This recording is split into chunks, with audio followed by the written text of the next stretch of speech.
Tercera parte del resumen. Libro. Psicología de la posible evolución del hombre. Autor. Peter Ouspensky. Comenzaremos hoy con un examen más detallado de los centros. En realidad, cada centro ocupa todo el cuerpo y, por así decirlo, penetra todo el organismo. Al mismo tiempo, cada centro tiene lo que se llama su centro de gravedad. El centro de gravedad del centro intelectual está en el cerebro. El centro de gravedad del centro emocional está en el plexo solar.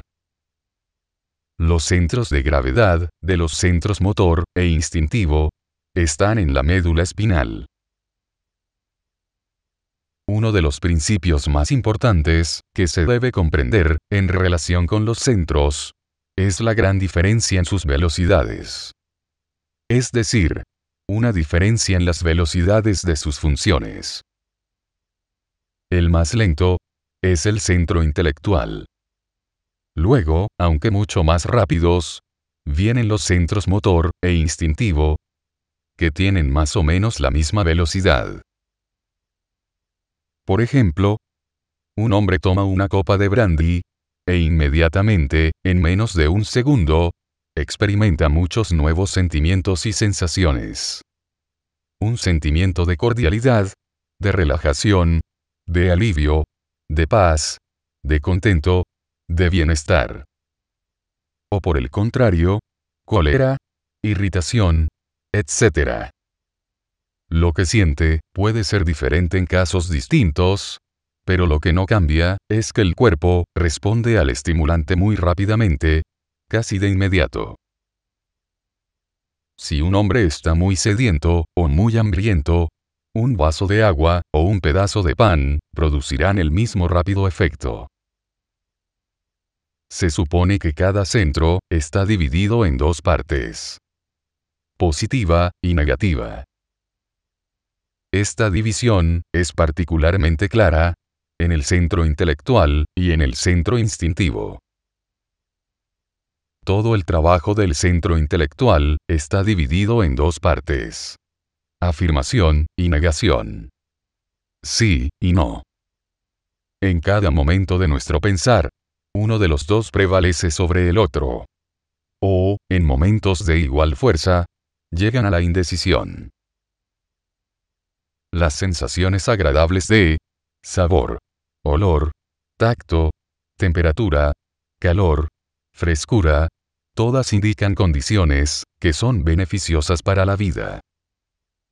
Y las sensaciones desagradables de mal sabor, mal olor, contacto desagradable, sensación de calor opresivo o de frío extremo, todas indican condiciones que pueden ser dañinas para la vida. No es posible ninguna orientación verdadera en la vida si no se tienen ambas sensaciones, las agradables y las desagradables. Ellas son la verdadera guía de toda vida animal en la Tierra. Y cualquier falla en ellas produce una falta de orientación y, por consiguiente, un peligro de enfermedad o de muerte. Piensen en qué rápido se envenenaría un hombre si perdiera todo sentido del sabor y del olor. O si, de alguna manera no natural, venciera su disgusto natural por sensaciones desagradables. En el centro emocional, a primera vista, la división es muy simple y obvia. Si tomamos emociones agradables, tales como alegría, simpatía, afecto, confianza en sí mismo, como pertenecientes a la parte positiva, y emociones desagradables, tales como aburrimiento, irritación, celos, envidia, miedo, como pertenecientes a la parte negativa, las cosas parecerán muy simples. Pero en realidad, son mucho más complicadas.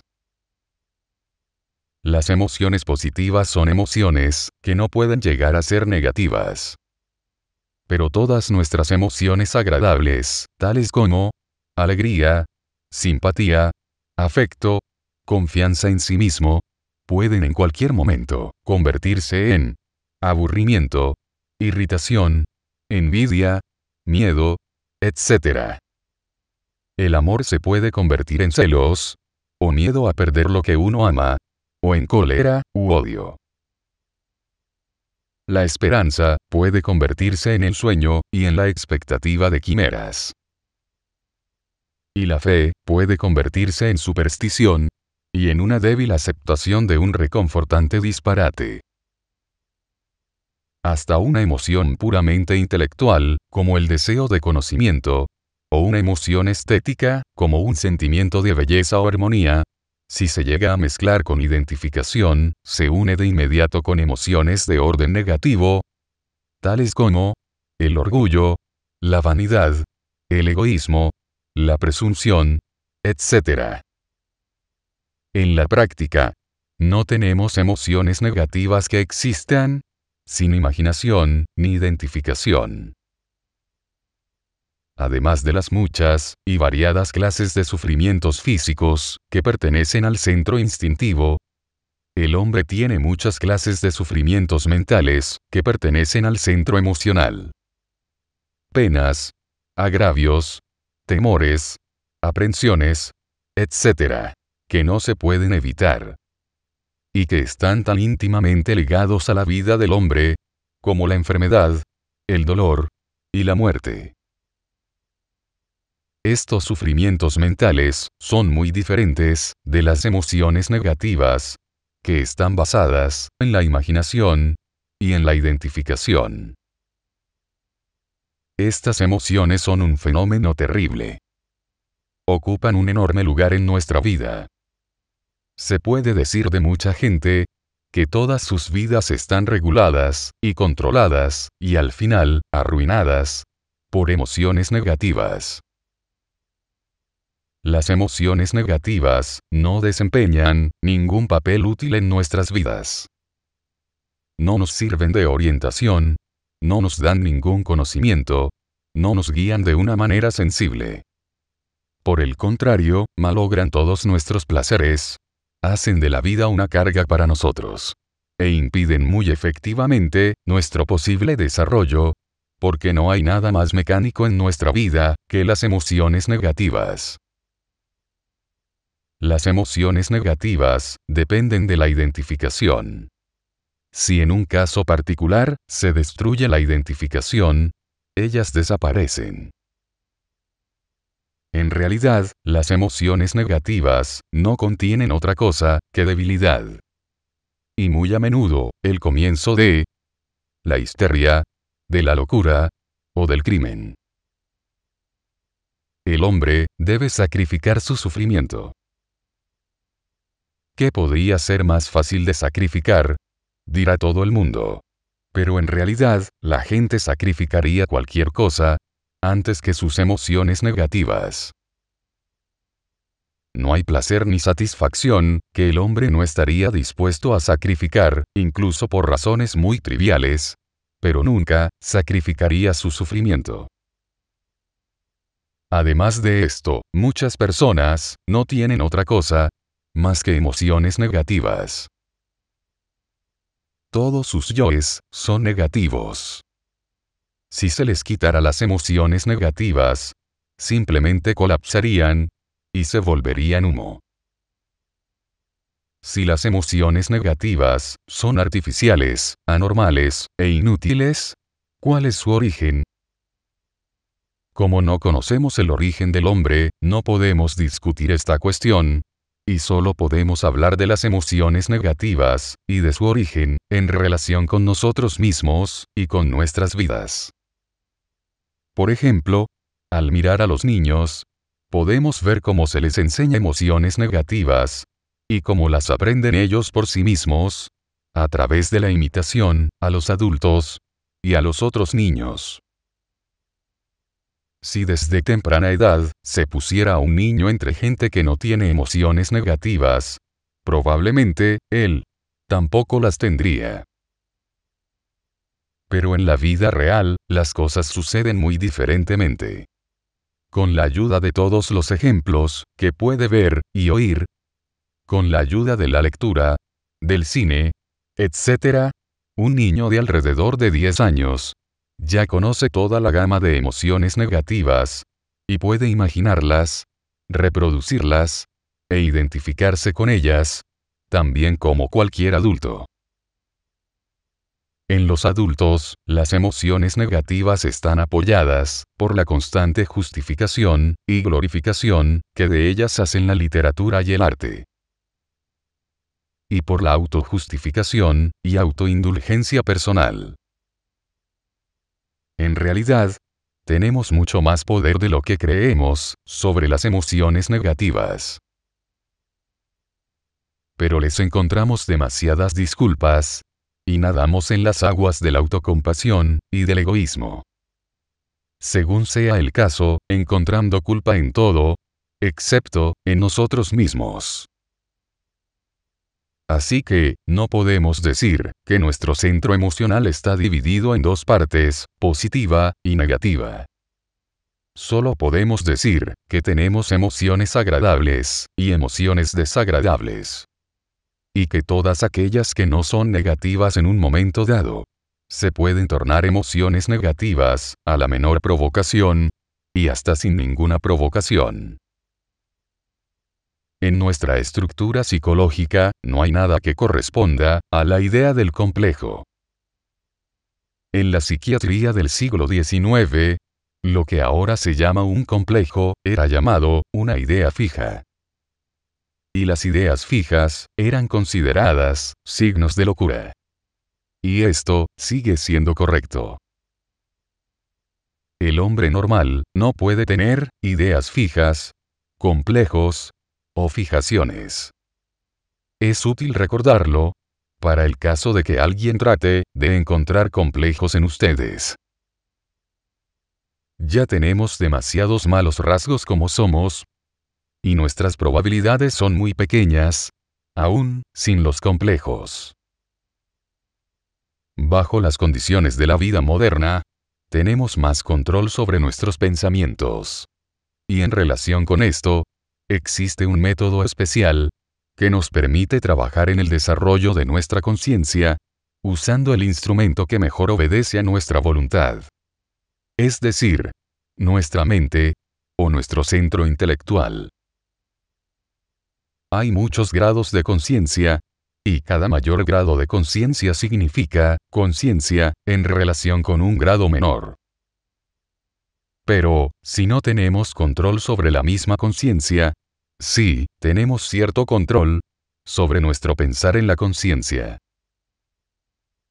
Dando a nuestros pensamientos la dirección que ellos tendrían en un momento de conciencia, podemos inducirla de esta manera. Cuando trataron de observarse, notaron tres cosas. Que no se recuerdan a sí mismos. Es decir, que no se percatan de sí mismos en el momento en que tratan de observarse. Que la observación se hace difícil. Por el incesante flujo de pensamientos, imágenes, ecos de conversaciones, fragmentos de emociones, que fluyen por su mente, y muy a menudo distraen su atención de la observación.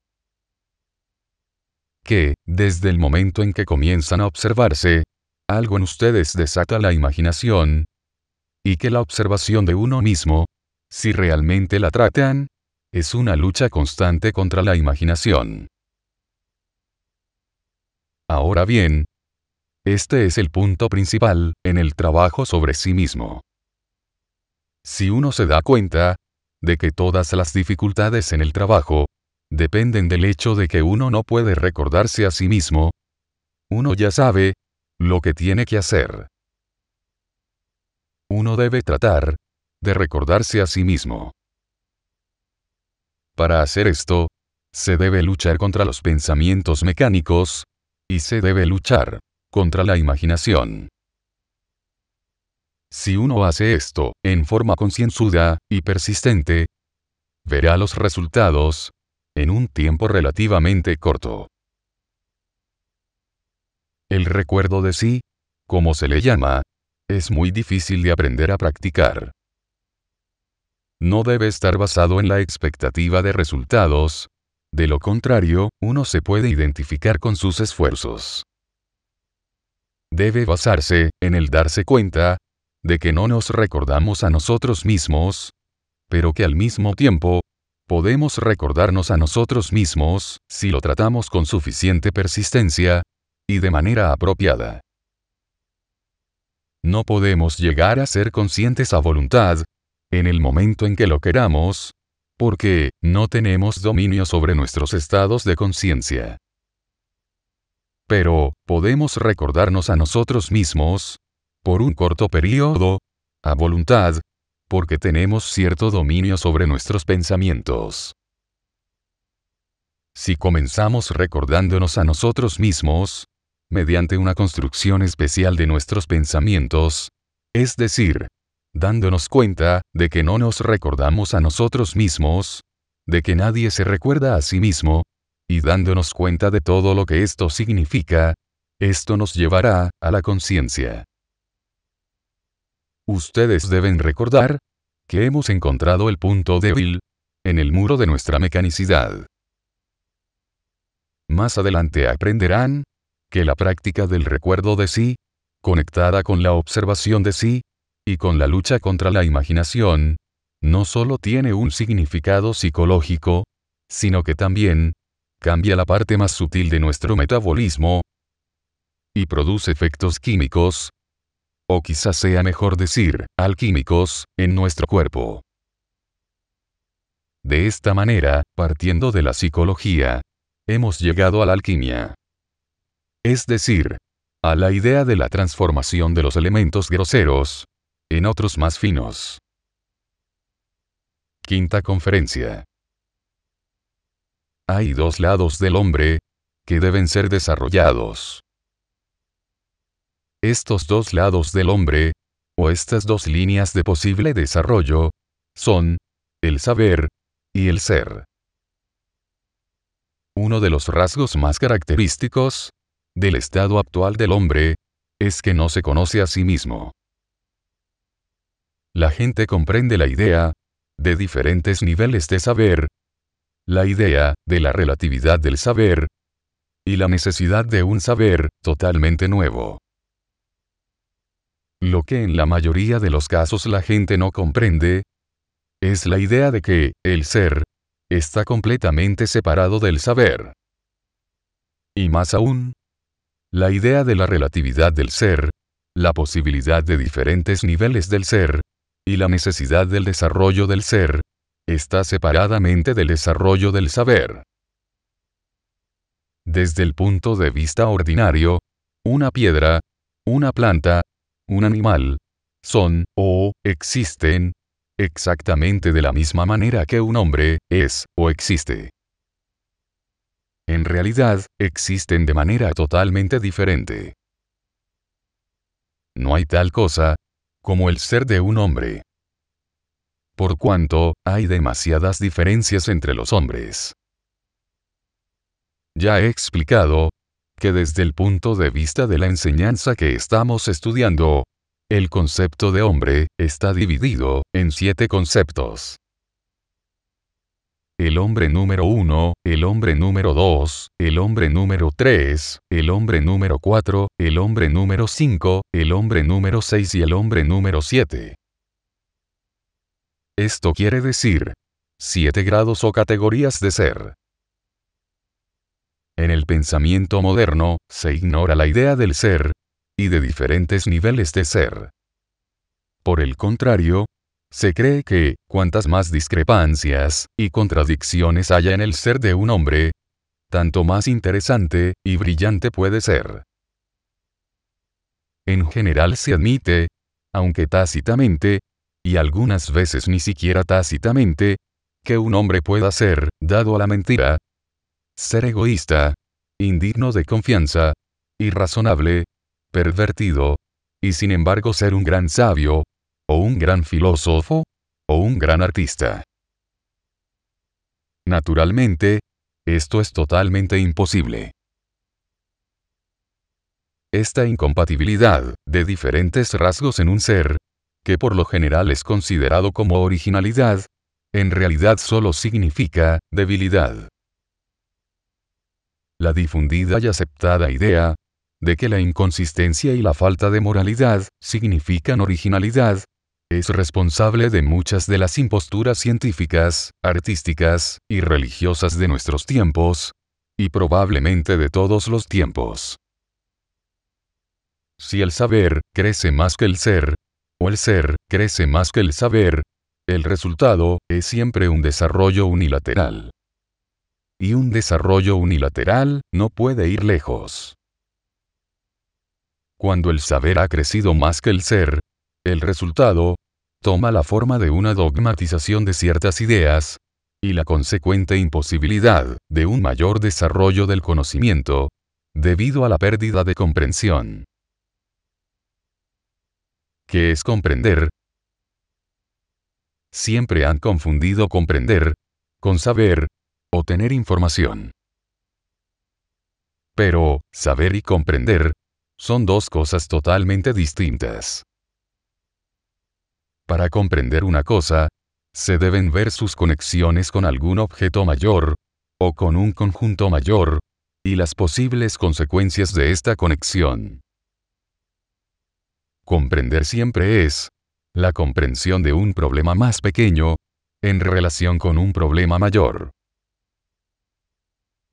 La comprensión de una cosa, de inmediato lleva a la comprensión de muchas otras.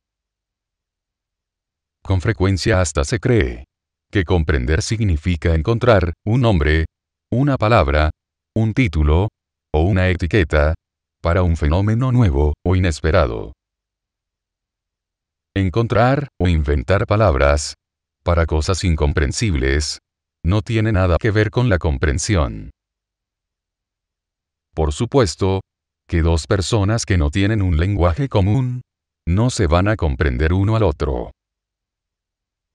Deben tener un lenguaje común, o ponerse de acuerdo sobre ciertos signos o símbolos con los cuales designarán las cosas. De esto se deriva el principio de que no se puede comprender y no estar de acuerdo. En la conversación habitual, decimos a menudo: lo comprendo, pero no estoy de acuerdo con él. Esto es imposible desde el punto de vista de la enseñanza que estamos estudiando. Si comprende a un hombre, está de acuerdo con él. Si no está de acuerdo con él, no lo comprende. Hay dos lados del hombre que se deben desarrollar durante el curso normal de su evolución: el saber y el ser. Si cualquiera de ellos no crece y se fortalece, se hará más pequeño y más débil.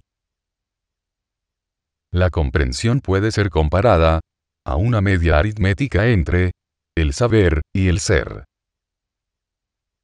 Esto explica también por qué comprender significa estar de acuerdo. Los que se comprenden uno al otro no solo deben tener un saber igual, deben tener también un ser igual. Solo entonces es posible una mutua comprensión. Otra idea falsa que se tiene, y que pertenece particularmente a nuestra época, es que la comprensión puede ser diferente. Es decir, que se tiene el derecho a comprender la misma cosa de manera diferente. Desde el punto de vista de esta enseñanza, esto es totalmente falso. La comprensión no puede ser diferente. Solo puede haber una comprensión. El resto es incomprensión, o comprensión incompleta. Pero al mismo tiempo, la gente piensa con frecuencia que comprende las cosas de manera diferente. Comprender significa la comprensión de una parte en su relación con el todo. Pero la idea del todo puede ser muy diferente en las personas, según su conocimiento y según su ser. Cada uno comprende todo a su propia manera, o de acuerdo con uno u otro entrenamiento mecánico o hábito. Pero todo esto es una comprensión subjetiva y relativa. El camino a una comprensión objetiva pasa por las enseñanzas de escuela y por el cambio del ser.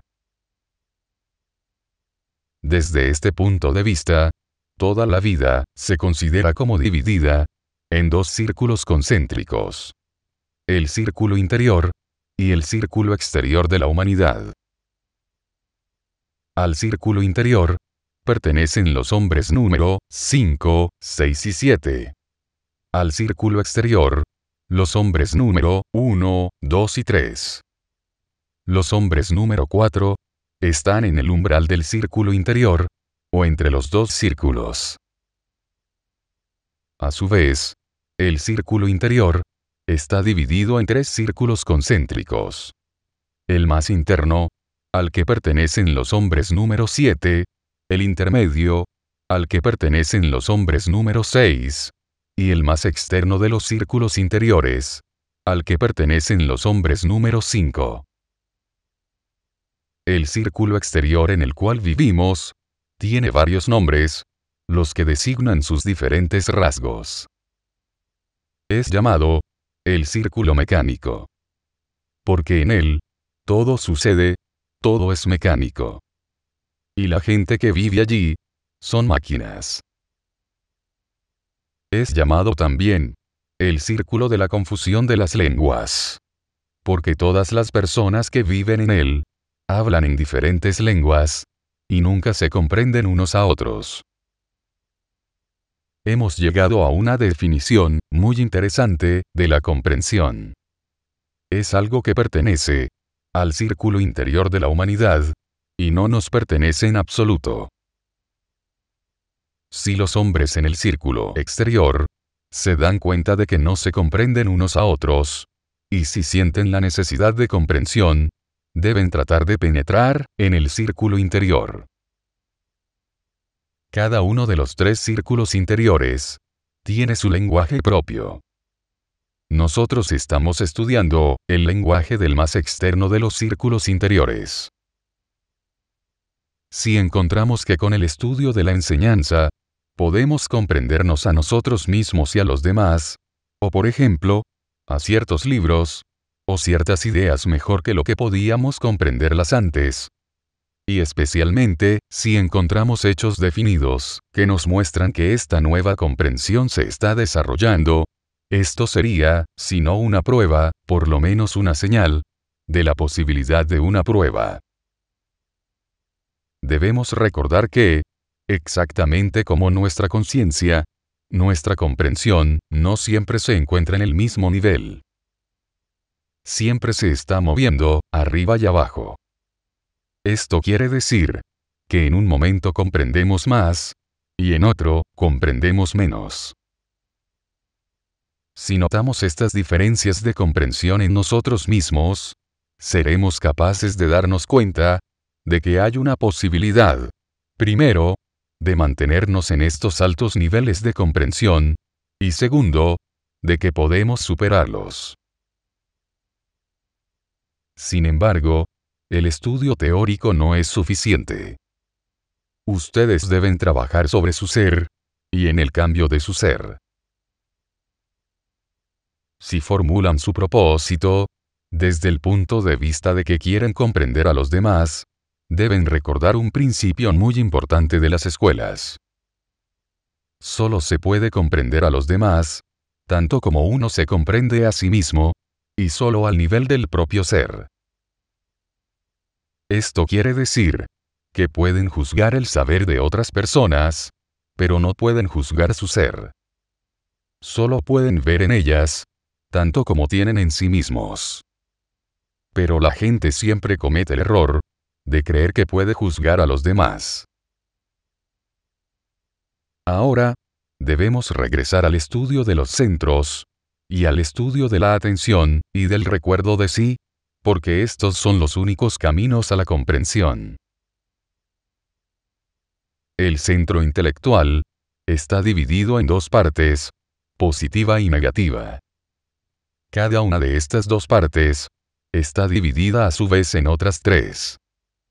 Por lo tanto, El centro intelectual en realidad se compone de 6 partes. La división de un centro en 3 partes es muy simple. Una parte mecánica trabaja casi automáticamente. No requiere ninguna atención. Pero debido a esto, no se puede adaptar a un cambio de circunstancias, no puede pensar, y continúa trabajando de la manera en que comenzó, aun cuando las circunstancias hayan cambiado completamente. En el centro intelectual, la parte mecánica incluye en sí misma todo el registro de impresiones, recuerdos y asociaciones. Esto es todo lo que debería ser normalmente. Es decir, cuando otras partes hacen su trabajo, nunca debería contestar a las preguntas dirigidas a todo el centro. Nunca debería tratar de resolver sus problemas, y nunca debería decidir nada. Desgraciadamente, de hecho, siempre está lista para decidir. Y siempre contesta a las preguntas de toda clase, de manera muy estrecha y limitada, con frases hechas en jerga, con lemas políticos. Esta parte tiene nombre propio. Se llama aparato formatorio, o algunas veces, centro formatorio. Muchas personas, especialmente los hombres número 1, es decir, la gran mayoría de la humanidad, viven toda su vida solo con el aparato formatorio, sin tocar nunca a otras partes de su centro intelectual. Para todas las necesidades inmediatas de la vida, para recibir las influencias A y responderles, y para distorsionar o rechazar las influencias C, el aparato formatorio es más que suficiente. Siempre se puede reconocer el pensamiento formatorio. Por ejemplo, el aparato formatorio solo puede contar hasta 2. Siempre divide todo en 2. Bolchevismo y fascismo, trabajadores y burgueses, proletarios y capitalistas, etc. La mayoría de nuestros lemas modernos se los debemos al pensar formatorio. Y no solo los lemas, sino todas las teorías modernas populares. Quizás sea posible decir que, en todo momento, todas las teorías populares son formatorias. La parte emocional del centro intelectual consiste principalmente en lo que se denomina una emoción intelectual. Es decir, el deseo de saber, el deseo de comprender, la satisfacción de saber, el descontento por no saber, el placer del descubrimiento, etc. El trabajo de la parte emocional requiere atención plena. Pero en esta parte del centro, la atención no requiere ningún esfuerzo. Es atraída y mantenida por el mismo asunto, muy a menudo a través de la identificación, que generalmente es llamada interés, o entusiasmo, o pasión, o devoción. La parte intelectual del centro intelectual incluye en sí misma una capacidad de creación, construcción, invención y descubrimiento. No puede trabajar sin atención, pero la atención en esta parte del centro debe ser controlada y mantenida allí por la voluntad y el esfuerzo. Las partes de los centros. Si las tomamos desde el punto de vista de la atención, sabremos de inmediato en cuál parte de los centros estamos. Sin atención, o con una atención errante, estamos en la parte mecánica. Con la atención atraída por el objeto de la observación o reflexión, y mantenida allí, estamos en la parte emocional. Con la atención controlada y mantenida por voluntad en el objeto, estamos en la parte intelectual. Al observar la atención y tratando de controlarla, nos imponemos el trabajar en las partes intelectuales de los centros. Ahora tomemos el centro emocional. Acá la parte mecánica consiste en la clase más barata de humor prefabricado y un sentido grosero de lo cómico, el amor a la excitación, el amor a los espectáculos sensacionalistas, el amor a la pompa, al sentimentalismo, el amor por estar en la muchedumbre y ser parte de ella, la atracción por las emociones masivas de toda clase, y la completa desaparición en las más bajas emociones semianimales. Crueldad, egoísmo, cobardía, envidia, celos, etc. Puede incluir en sí misma un sentido del humor, o un sentido de lo cómico, tanto como una emoción religiosa, una emoción estética, una emoción moral, y, en este caso, puede llevar al despertar de la conciencia moral. Pero con la identificación, puede ser algo bastante diferente.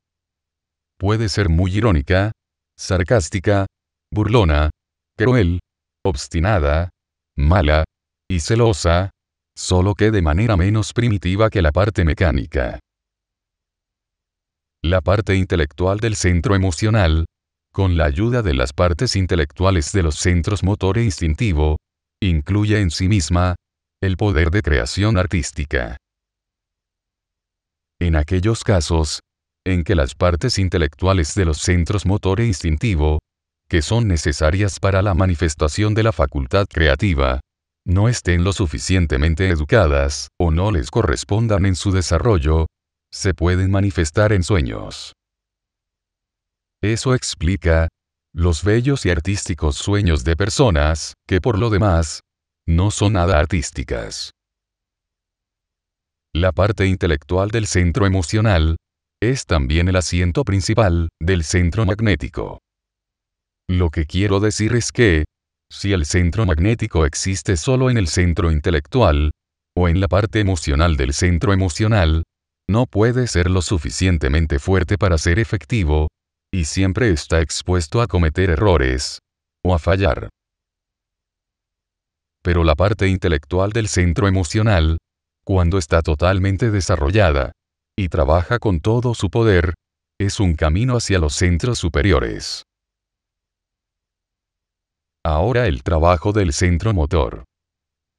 La parte mecánica es automática. Todos los movimientos automáticos, que en el lenguaje ordinario se llaman instintivos, le pertenecen.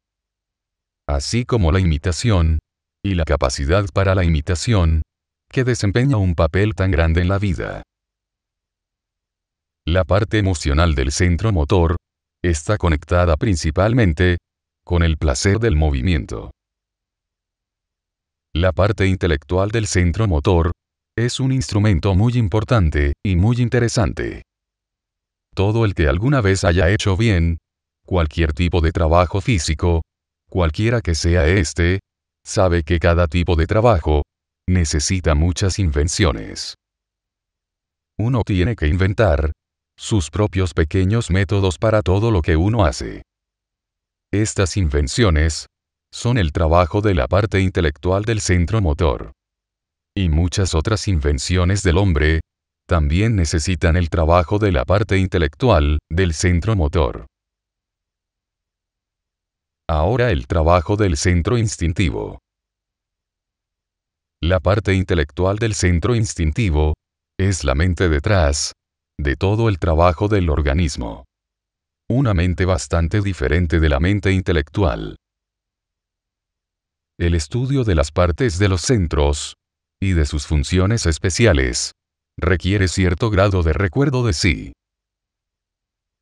Sin recordarse a sí mismo, uno no se puede observar por un tiempo suficientemente largo, o lo suficientemente claro, como para sentir y comprender la diferencia de funciones que pertenecen a distintas partes de los diferentes centros. El estudio de la atención muestra las partes de los centros mejor que cualquier otra cosa. Pero el estudio de la atención también requiere cierto grado de recuerdo de sí. Muy pronto se darán cuenta de que todo su trabajo sobre sí mismos está conectado con el recuerdo de sí, y que no puede proseguir exitosamente sin él. El recuerdo de sí es un despertar parcial, o el comienzo del despertar. Naturalmente, y esto debe ser muy claro, no se puede realizar ningún trabajo en el sueño. Fin del resumen. Resumen realizado por Patricio Haller. El 9 de abril de 2023. Ovalle, Chile.